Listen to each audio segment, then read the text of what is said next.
Um mendigo seguiu a mulher cega enquanto ela estava retornando do trabalho. Quando percebeu que estava sendo seguida, ela tomou uma atitude que deixou todos incrédulos. Eram 6 horas da tarde em um dia chuvoso na cidade de Recife. Clara, uma perfumista talentosa e determinada, retornava do trabalho segurando seu guarda-chuva colorido. O ruído da chuva encobria os sons da cidade, mas Clara, com sua audição apurada, percebeu algo diferente e estava sendo seguida. Assustada, tentou acelerar o passo, mas o som dos passos ficava cada vez mais forte. O barulho da chuva e o chão escorregadio dificultavam seus movimentos. Clara parou de repente, girou sobre os calcanhares e confrontou o homem que a seguia, segurando sua bengala como se fosse uma espada. "O que você quer?" perguntou ela com autoridade. Uma voz masculina fraca e trêmula respondeu: "Eu só queria avisá-la que o caminho à frente está bloqueado por uma obra. Os trabalhadores esqueceram de colocar sinalização para deficientes visuais." Clara, sentindo o cheiro forte de álcool que vinha do estranho, deduziu que ele era um morador de rua. Ela tentou oferecer-lhe algum dinheiro em agradecimento, mas ele já havia se afastado, deixando-a confusa e intrigada. Na manhã seguinte, ao retornar do trabalho, Clara reconheceu o cheiro familiar e se aproximou do homem da noite anterior. Ele ficou surpreso ao vê-la se dirigir a ele. "Por um momento, pensei que você poderia me ver", disse ele. Orgulhosa de suas habilidades, Clara explicou que passou muito tempo treinando seu olfato, o que a tornou uma excelente perfumista, capaz de identificar aromas mesmo em ambientes abertos. Ela lhe entregou uma sacola com pão de queijo e cuscuz. Ele hesitou, mas finalmente aceitou, agradecendo. Antes que pudesse sair, Clara perguntou seu nome. Ele apenas respondeu que ela poderia chamá-lo como quisesse, e mendigo, sem teto, bêbado, vagabundo. "Vou te chamar de Eu Estranho", a decidiu Clara, esperançosa de um dia descobrir o seu verdadeiro nome. E assim, todos os dias no caminho de volta para casa, Clara parava para conversar com Ao Estranho. No início, conversavam apenas alguns minutos, mas com o tempo as conversas passaram a durar horas. Desde pequena, Clara sempre foi curiosa sobre tudo ao seu redor. Mesmo antes de começar a perder a visão aos 9 anos, ela adorava explorar os diferentes cheiros e texturas das plantas no jardim de sua casa, no bairro do Poço da Panela, no Recife. Sua mãe, que era botânica, incentivou sua paixão e a ensinou a reconhecer cada aroma. Quando sua visão começou a falhar, esse interesse por cheiros se tornou essencial para Clara. Ela usava seu olfato para se guiar e entender o mundo, tornando-se uma perfumista respeitada. Mas sua trajetória não foi fácil. Clara enfrentou preconceito e falta de oportunidades devido à sua condição. Tentou inúmeras vezes encontrar um emprego, mas raramente era levada a sério. Ela era frequentemente insultada e chamada de a ceguinha. As pessoas evitavam ajudá-la nas ruas, e a falta de compreensão dos amigos a deixou solitária. 2 anos atrás, ela perdeu o grande amor de sua vida, Rodrigo, em um trágico acidente de carro. Rodrigo foi o único homem que a viu além de sua condição física. Eles se conheceram durante um curso de perfumaria em São Paulo, e Rodrigo se apaixonou por ela assim que a viu. Namoraram por 3 anos, planejando o casamento e uma família, mas ele nunca apresentou Clara à sua própria família. A relação de Rodrigo com seu pai, Mauro, nunca foi fácil. Mauro sempre foi autoritário e controlava a vida de Rodrigo. Quando soube que seu filho estava namorando uma mulher cega, Mauro rejeitou a ideia imediatamente. Ele disse a Rodrigo que jamais aceitaria uma ceguinha como nora. Rodrigo tentou proteger Clara das palavras cruéis de seu pai, mas a pressão constante causou insegurança no relacionamento deles. Rodrigo finalmente decidiu confrontar o pai e contou que pretendia se casar com Clara, com ou sem sua bênção. "Prefiro perder um filho a aceitar uma aberração dessa em minha família", gritou Mauro. Rodrigo deixou a casa do pai furioso, determinado a pedir Clara em casamento naquela mesma noite. Porém, ele nunca chegou a fazer o pedido. Horas depois, Clara recebeu a notícia do acidente que tirou a vida de Rodrigo. Desesperada, Clara se fechou em sua dor. Levou meses para encontrar força para seguir em frente, mas ela finalmente encontrou no amor que sentia por Rodrigo a determinação para continuar. A amizade com o estranho trouxe alegria à vida de Clara. Eles conversavam por horas sobre a vida, mas ele nunca falava de si mesmo. Clara percebia a tristeza em sua voz sempre que tentava perguntar sobre o passado dele. Clara teve uma ideia para descobrir quem era o estranho, a convidá-lo para jantar em sua casa. Ele hesitou, mas acabou aceitando o convite para o aniversário de Clara. Ela pediu à família que tirasse fotos dele, esperando encontrar informações na internet. O dia do aniversário chegou, e Clara estava ansiosa. As horas passavam, mas ao estranho não aparecia. Finalmente, ele chegou, e Clara o levou até a sala onde todos estavam reunidos. Um silêncio tomou conta do ambiente. A mãe de Clara começou a gritar para que ele saísse imediatamente. Os irmãos dela seguraram o pai, que ameaçava avançar com um pedaço de madeira. Confuso, o estranho saiu correndo da casa, mas deixou um presente para Clara sobre a mesa. Quando a família finalmente se acalmou, eles revelaram a verdade a Clara que o estranho era Mauro, o pai de Rodrigo. Mauro ficou deprimido com a morte do filho. A culpa o corroía, e ele acabou isolado no quarto. Mais tarde, ele foi morar nas ruas, buscando autopunição por suas ações. Seus amigos tentaram ajudá-lo, mas ele sempre retornava às ruas. Antes de Mauro conhecer Clara, sua vida era marcada pelo sucesso e pelo orgulho. Como empresário, ele havia construído uma respeitável rede de lojas de artigos de luxo, incluindo perfumes importados, no bairro de Boa Viagem, no Recife. Ele morava com sua esposa, Teresa, e seu filho Rodrigo, em uma casa espaçosa com vista para o mar. Por trás do sucesso profissional, no entanto, havia um homem autoritário e perfeccionista. Mauro tinha expectativas rigorosas para Rodrigo, exigindo que ele seguisse os passos empresariais da família. Você precisa ser o melhor em tudo o que fizer, Rodrigo. Nada menos que a excelência, costumava dizer. Rodrigo sempre obedeceu, estudando nas melhores escolas e buscando atender às expectativas do pai. Mas, com o tempo, a pressão começou a desgastar sua confiança.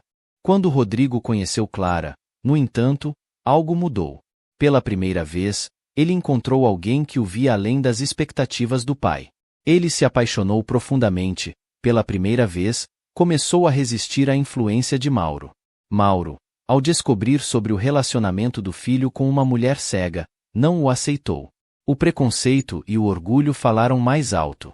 Você está jogando sua vida fora com essa garota, gritou Mauro. Ela nunca será uma parte respeitável desta família. Rodrigo não cedeu. Ele estava determinado a viver sua vida com Clara, e as brigas entre ele e o pai tornaram-se frequentes. A tensão culminou quando Rodrigo anunciou sua decisão de se casar com Clara, independentemente da opinião do pai. Prefiro perder um filho a aceitar uma aberração dessa em minha família. Vociferou Mauro, furioso. Rodrigo saiu de casa naquela noite, prometendo nunca mais voltar. Tragicamente, ele sofreu um acidente de carro logo depois. A notícia da morte do filho atingiu Mauro como um golpe devastador. Ele se culpou imediatamente pelo que havia acontecido, e a culpa o consumiu. Teresa tentou consolá-lo, mas ele não conseguia encontrar paz. Em poucos meses, Mauro deixou de lado seus negócios, entrou em uma profunda depressão e começou a beber descontroladamente. Ele afastou Teresa e todos ao seu redor, até que um dia simplesmente saiu de casa. Mauro passou a vagar pelas ruas do Recife, um homem quebrado, alimentado apenas pela culpa e pelo álcool. Ele evitava os conhecidos e recusava ajuda. As lembranças de Rodrigo o assombravam dia e noite, e a voz do filho ecoava constantemente em sua mente. Uma noite, ao olhar para o reflexo sujo de si mesmo em uma poça, Mauro finalmente percebeu o quanto havia caído. Ele não era mais um empresário respeitado, mas apenas um homem em farrapos, invisível para todos. Sua vida nas ruas durou quase 2 anos. Ele sobreviveu catando lixo e pedindo esmolas, até que um dia viu uma jovem determinada andando pela rua, guiando-se com uma bengala. Ela parecia tão segura e confiante que Mauro sentiu vergonha de seus preconceitos passados. Ele a seguiu até perceber que ela estava prestes a se deparar com uma obra sem sinalização. Decidiu ajudá-la a evitar o perigo e, naquele momento, percebeu que a jovem cega era Clara. A amizade de Clara fez Mauro se sentir melhor, e ele aos poucos começou a procurar ajuda. Passou um tempo em um centro de reabilitação e voltou para casa 2 semanas antes do aniversário de Clara. No entanto, com medo de não ser reconhecido, ele foi à casa dela vestindo as roupas que usava nas ruas. Depois de reconhecer o filho em uma foto na casa de Clara, Mauro deixou uma carta junto com um livro de filosofia. Na carta, ele confessou seus preconceitos e valores invertidos, admitindo que precisou perder um filho para reconhecer a beleza em sua forma mais pura. Terminou a carta agradecendo Clara por ajudá-lo a seguir em frente. Com o coração cheio de compaixão e perdão, Clara compartilhou a carta com a família. Eles ficaram emocionados com a transformação de Mauro e decidiram lhe dar uma chance, convidando-o para um encontro para conhecê-lo melhor. Mauro compareceu ao encontro vestido com roupas limpas. No início, todos estavam nervosos, mas as conversas gradualmente fluíram. Ele explicou como a perda do filho mudou sua perspectiva de vida e como a amizade com Clara o ajudou a encontrar seu caminho de recuperação. Clara também compartilhou suas lutas e como a falta de compreensão e amizade havia sido difícil. Ela reconheceu que todos mereciam uma segunda chance. Com o tempo, as visitas de Mauro se tornaram regulares, e ele começou a se reconectar com os filhos e netos que havia perdido. Participou de programas de reabilitação e apoio a pessoas em situação de rua, buscando ajudar outros a encontrar seu caminho de volta à sociedade. Clara encontrou uma amizade inesperada no homem que a havia magoado profundamente. Ela percebeu que, mesmo nas situações mais difíceis, as pessoas podem mudar e encontrar redenção. Numa tarde quente em Olinda, Clara levou Mauro para conhecer o Alto da Sé, onde saborearam tapioca e admiraram a vista. O vento soprava levemente enquanto eles conversavam sobre suas vidas, criando novas lembranças juntos. Em outra ocasião, Mauro convidou Clara para um passeio pelo mercado de São José, onde compartilharam bolo de rolo e exploraram as bancas de artesanato. Ele descreveu as cores e formas dos objetos, e ela identificava os cheiros de cada especiaria. Mauro também começou a trabalhar na empresa da família de Clara, ajudando-os a expandir os negócios. Ele criou programas de inclusão para pessoas com deficiência, ajudando a mudar a cultura da empresa.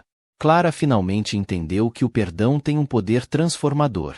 A amizade dela com Mauro foi um testemunho de que a empatia e a compaixão podem curar até as feridas mais profundas. Clara estava sentada em seu quarto, o som distante da chuva sobre o telhado preenchendo o silêncio ao seu redor. Ela segurava a carta de Mauro, o estranho a que tinha se revelado ser o pai de Rodrigo, com as mãos trêmulas. A confissão sincera e o pedido de perdão presentes na carta a haviam abalado profundamente. Ela olhou para a foto de Rodrigo sobre a cômoda, seus olhos fixos nos sorrisos congelados no tempo. A dor da perda ainda assombrava, e a presença de Mauro trouxe memórias à tona que ela não sabia como lidar. Por que ele?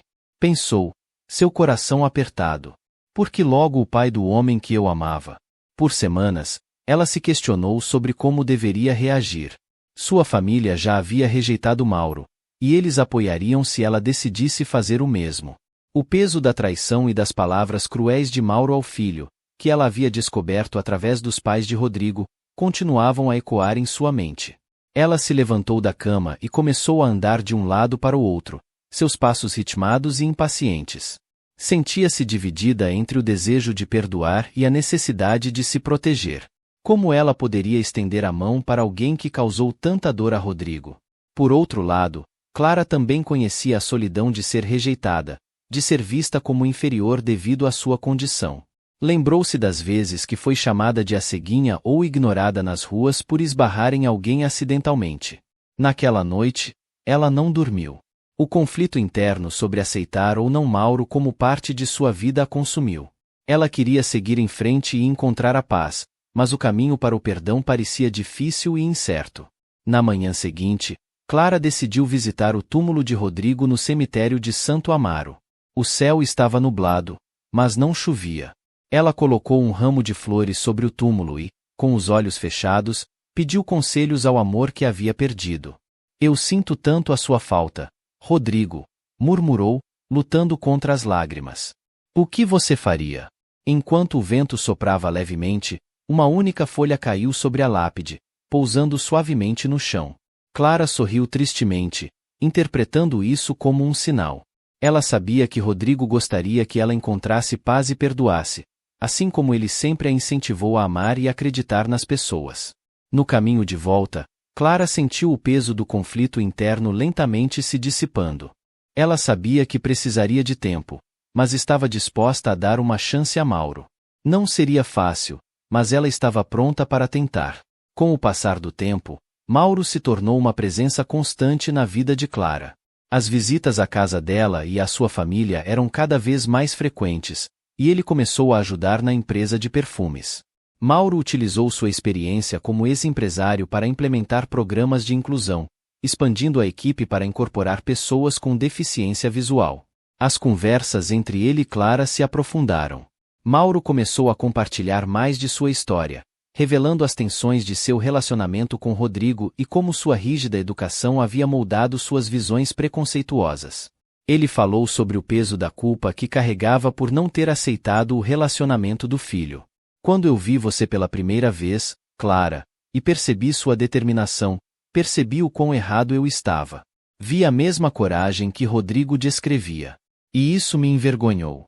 Clara ouviu em silêncio, compreendendo a jornada de Mauro. Ela sabia que a transformação dele não seria imediata, mas admirava seu esforço e desejava ajudar.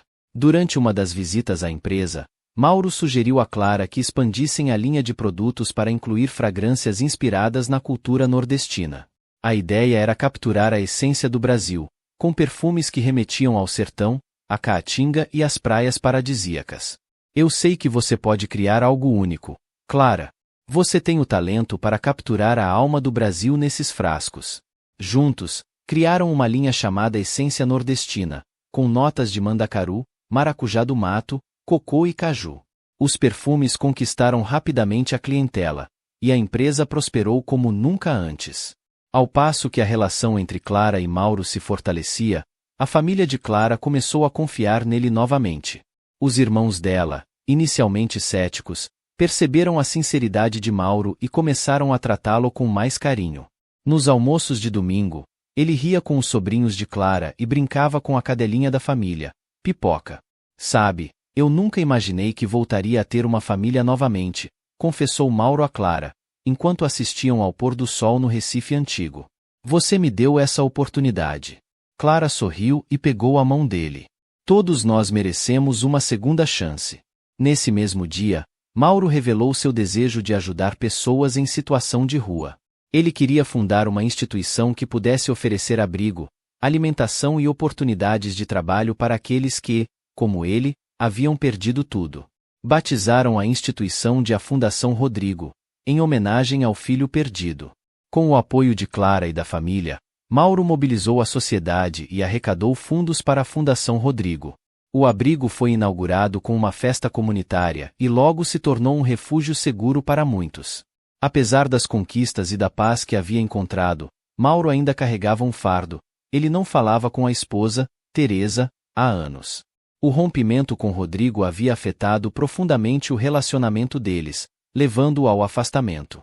Uma tarde, Clara sugeriu que Mauro tentasse reconciliar-se com Teresa. Ela ainda pode estar magoada, mas acredito que vocês dois precisam desse encerramento. Mauro hesitou, mas concordou. Marcou um encontro com Teresa em uma cafeteria na Avenida Boa Viagem. O reencontro foi inicialmente frio e formal, mas Teresa não conseguiu esconder as lágrimas ao ver Mauro novamente.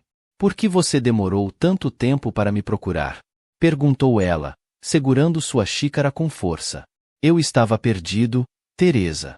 Mas encontrei alguém que me ajudou a me encontrar novamente. Foi a Clara, a mesma mulher que eu rejeitei como nora. Teresa abaixou os olhos, e Mauro continuou. Eu sei que o que fiz foi imperdoável, mas queria me desculpar e tentar começar de novo. Por nós e por Rodrigo. Após um longo silêncio, Teresa sentiu e ofereceu um sorriso tímido. Foi o início de um processo de reconciliação gradual. Ela começou a visitar Mauro na Fundação Rodrigo, onde conheceu Clara e ficou impressionada com a generosidade e o talento da perfumista. Com Teresa ao seu lado, Mauro encontrou forças para continuar expandindo o trabalho na Fundação Rodrigo. Ele e Clara criaram programas de formação profissional e oficinas para ajudar os moradores de rua a encontrarem emprego. Clara também continuou inovando na perfumaria, incorporando elementos do Brasil em suas criações. A linha Essência Nordestina foi seguida por outras, inspiradas no Pantanal e na Amazônia. Ela e Mauro frequentemente viajavam juntos para explorar novas regiões do Brasil em busca de inspiração. Durante uma dessas viagens ao Parque Nacional da Chapada Diamantina, na Bahia, Clara compartilhou com Mauro seu desejo de formar uma família, apesar das dificuldades que sabia que enfrentaria. Não vai ser fácil encontrar alguém que me compreenda, Mauro. Sinto falta de Rodrigo todos os dias, mas também preciso continuar vivendo. Mauro segurou a mão de Clara e disse: Você encontrará alguém, Clara. Você tem uma luz que ilumina a vida de todos ao seu redor.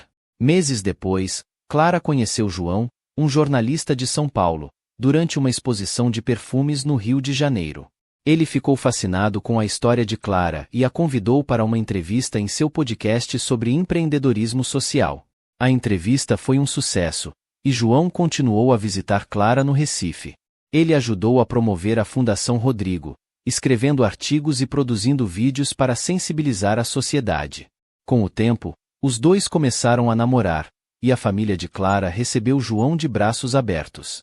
Durante uma visita ao mercado de São José, onde Clara e Mauro costumavam comprar ingredientes para os perfumes, João ajoelhou-se e pediu Clara em casamento. Ela aceitou, emocionada. Mauro foi o padrinho no casamento de Clara e João, realizado na igreja de São Pedro dos Clérigos, no centro histórico de Olinda. Durante a cerimônia, Clara segurou a mão de Mauro e sussurrou: Obrigada por ter me dado uma família novamente. O casamento de Clara e João marcou uma nova etapa na vida de Mauro. Ele continuou dedicando-se à Fundação Rodrigo e ajudou a abrir filiais em outras cidades do Brasil. Teresa tornou-se uma voluntária ativa, e juntos eles construíram um legado em homenagem ao filho. Clara e João expandiram a empresa de perfumes e passaram a empregar diretamente os beneficiários da Fundação Rodrigo. Mauro os ajudou a criar um sistema de mentorias, onde os funcionários mais experientes orientavam os recém-chegados, promovendo um ambiente de inclusão. Um ano após o casamento, Clara e João tiveram uma filha, a quem deram o nome de Mariana. Mauro, agora avô, emocionava-se toda vez que a segurava nos braços. Certa tarde, enquanto brincava com Mariana no quintal, Clara aproximou-se de Mauro e lhe entregou um frasco de perfume. Esta é uma edição especial, Mauro. Chamamos de A Redenção. É uma mistura das essências que representam nossa jornada, irmã da Caru, caju e flor de lis. Mauro abriu o frasco e inalou profundamente. É perfeito, Clara. É a nossa história. Ele sorriu e, olhando para Mariana brincando com pipoca, sentiu que finalmente havia encontrado a paz. Se você gostou dessa história e quer mais narrativas cheias de emoção, não se esqueça de deixar o seu like,